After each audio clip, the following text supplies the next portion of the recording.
Ang susunod na programa ay rated PG. Patnubay at gabay ng magulang ay kailangan sa mga batang manonood.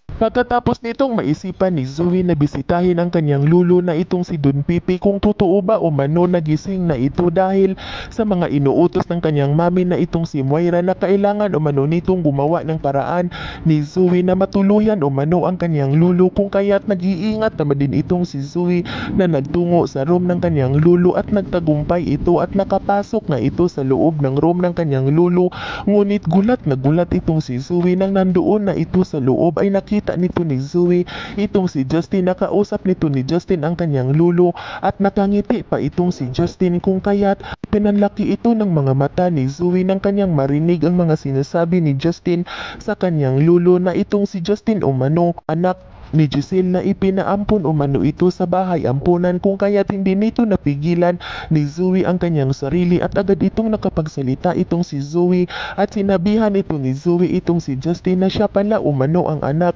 ng kanyang tita Giselle, kung kaya't naman din itong hinitian ni Justin itong si Zoe at sinabihan na tama umano itong si Zoe na anak nga umano siya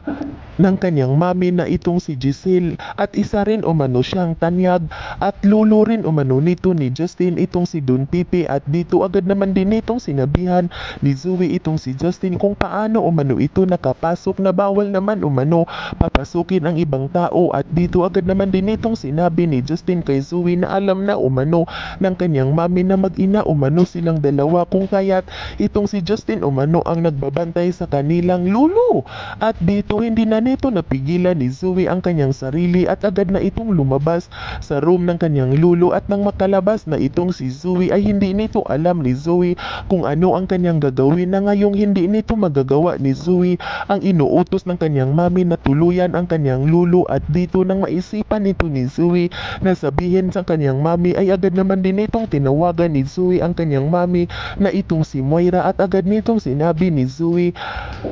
sa kanyang mami na mayroon na umanong ibang tao na nagbabantay sa kanyang lulo, kung kaya't hindi na umano nito magagawa pa ni Zoe na tuluyan ang kanyang lulo dahil nandoon umano ang isang apo ng kanyang lulo. Kung kaya't gulat na gulat naman din itong si Moira sa kanyang naririnig galing sa bibig ng kanyang anak at agad naman din itong tinanong ni Moira ang kanyang anak kung sino umanong apo ang sinasabi ni Zoe dahil nakikita naman umano nito ni Moira itong si Annalyn at nandoon umano ito sa Street Hospital. At dito agad naman din itong sinabi ni Zoe sa kanyang mami na nabuhay umano ang anak ng kanyang tita Giselle at siya umano ang nagbabantay sa kanyang lulo. Yan ay ating aabangan sa susunod pa na pangyayari sa kaganapang ito ng abot kamay na pangarap. Huwag mong kalimutang isubscribe at i-hit ang notification bell ng aking channel.